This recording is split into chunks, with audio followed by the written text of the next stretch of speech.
Donc tout de suite, la première application qu'on va réaliser en WPF avec C# et .NET. Donc les objectifs vont être de voir et de comprendre le fonctionnement des propriétés, de prendre en main le designer XAML, ce que je vous ai montré avant dans la dernière vidéo, et de voir les événements qui sont la base de la programmation WinForm, qui est l'ancêtre de WPF. Donc les événements ne sont plus très utilisés avec WPF, mais ça permet toujours de faire des applications. On verra un peu plus tard ce qui a remplacé les événements, qui est beaucoup plus puissant et surtout beaucoup plus souple. Donc l'application, ça va être simple. Ça va être une zone de texte où l'utilisateur va rentrer du texte, un bouton et un label qui est un conteneur de base qui peut contenir n'importe quoi, mais qui là pour le coup va contenir du texte, qui va afficher le texte rentré par l'utilisateur lorsqu'il va cliquer sur le bouton. C'est déjà fini pour le slide, ça a été vite. Donc on est sur mon projet de base. Ce que j'ai fait pour le faire, c'est nouveau projet, application WPF. J'ai rentré mon nom, tutoriel Hello World. Rajoute un peu l'anglais. Et là, vous voyez tout de suite que la souplesse apportée par Visual Studio m'a permis de faire un fichier helper.txt où j'ai mis tout le code que je vais ajouter ici.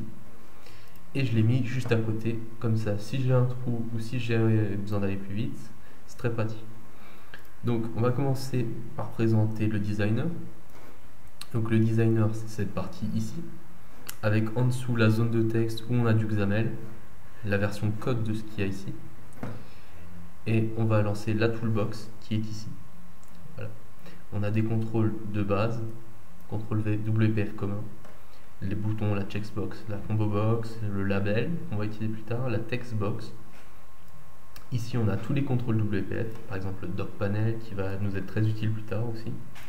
La progress bar que vous connaissez tous, le slider que vous connaissez peut-être un peu moins, la statue bar, le menu, etc. etc. Donc, on va pas s'en servir tout de suite, on va coder en dur pour montrer un peu. Donc c'est du XML. J'ouvre une balise, IntelliSense. Ça me montre absolument tout ce que je peux mettre dedans. Vous voyez, c'est pas une petite liste, hein. Il y a une centaine de contrôles disponibles là. Ce que je veux faire moi, c'est que ma grille, pour l'instant, elle a aucune colonne, elle a aucune... je sais pas lire en français, c'est impressionnant. Elle a aucune ligne, elle a aucune colonne. Donc on va lui en créer. On va créer la définition des colonnes. Donc on est à l'intérieur de la grille, on fait grid.columnDefinitions, au pluriel. Voilà. Vous voyez ça, c'est l'intelligence encore. Je fais grid.col, je fais tab et ça me génère ça. Je fais tab et ça me ferme la balise avec la balise fermante qui va bien. Dedans, on va mettre des column definition. C'est simplement pour dire que là, il y a une colonne. Donc, je vais faire un petit copier-coller, histoire de gagner un peu de temps, parce que ça a pris 3 plombs sinon. Hop. Sauf que c'est pas le bon, comme d'hab. Donc, column definitions, column definitions, column definition. Voilà, j'ai 3 colonnes ici. Vous pouvez voir. Voilà, on peut zoomer. 1, 2, 3. Je vais faire pareil avec les rows. Je vais faire un petit copier-coller. Prendre le bon peut-être d'ailleurs. Ici. Paf. Et là, vous voyez, ça me fait un joli quadrillage. Donc, dans notre application, je vais baisser ça, zoomer ça. On va avoir ici une textbox, c'est-à-dire l'utilisateur va pouvoir taper du texte. Ici, un bouton avec comme texte changer le texte. Et ici, un label qui va contenir le texte que l'utilisateur a tapé. Quand l'utilisateur a fini de taper son texte, il clique sur le bouton et le texte qui est là va dans le label. Et la textbox, on la vide, comme ça il peut tout de suite retaper du texte. Donc vous voyez, ça n'a absolument aucun intérêt. Je sais pas vous, on va taper du texte pour taper du texte, ça me plaît. Mais c'est pour l'exemple. Donc on va commencer par le label ici. On fait label, la textbox, pardon. Textbox. Tac. Je ferme. Ça se ferme automatiquement. On peut lui donner un nom. Et c'est là les propriétés. Les propriétés sont des attributs en XML. Donc j'ai name. Le name, je vais l'appeler textbox input. Ouais. Parce que c'est là que ça va être l'entrée des infos que l'utilisateur va utiliser. Là, je pourrais rajouter encore des attributs derrière, mais je vais sauter une ligne. Comme vous voyez, ça se met très bien en forme. C'est très pratique quand on a... Parfois, on en a une vingtaine sur la même ligne, c'est illisible, alors qu'en sautant les lignes, ce serait très clair. On va changer la taille parce que là, je sais pas si vous voyez, ça prend toute la place. C'est pas très joli. On va mettre 8, hauteur donc 25, width 125. Et voilà, notre textbox. À l'intérieur, on peut taper votre texte ici. Donc vous voyez, ici encore, c'est une propriété. C'est la propriété texte. Mais je peux aussi accéder par là. Je peux faire texte égale mon texte. Cependant, on ne peut pas avoir les deux en même temps. Donc je vais garder la propriété ici. On va faire notre bouton, parce qu'il est de l'autre côté. Donc on va faire button. S'il veut bien. Button. Et là, vous voyez que mon bouton, il s'est mis là. Il s'est mis à l'index 0, 0. Et moi, je veux qu'il soit à 0, 3. Donc je vais faire aussi un nom juste avant. Donc button change text.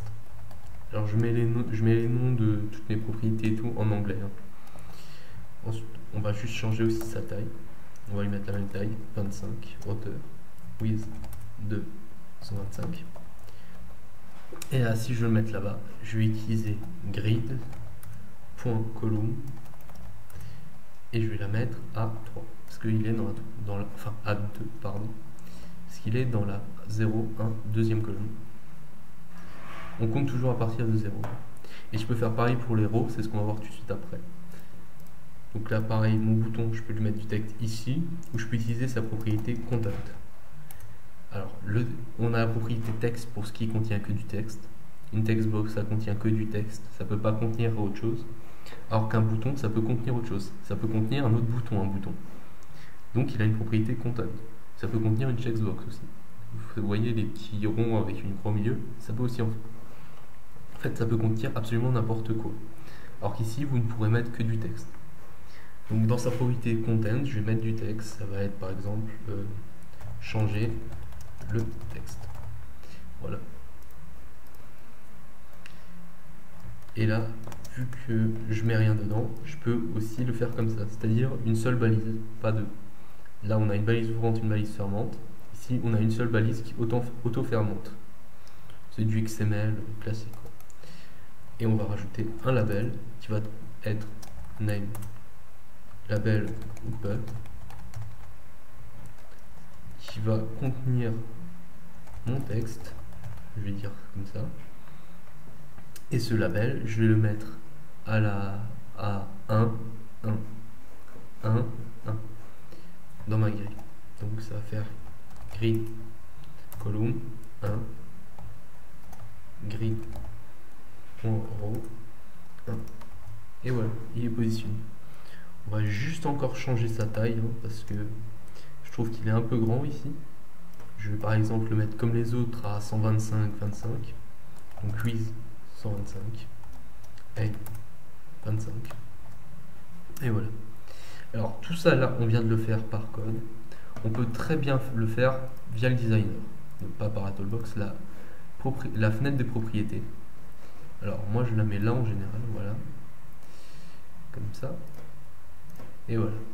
Donc ici je vais aller sur mon bouton, la fenêtre des propriétés, je suis bien sur mon bouton, c'est écrit ici. J'ai bien ma propriété content qui a le texte, changer le texte. J'ai bien la mise en page avec la grid.column égale 2, grid.row égale 0. Et voilà, je peux faire pareil sur mon label. J'ai bien le content égale mon texte. Et pareil sur ma textbox, j'ai bien le texte égale taper votre texte.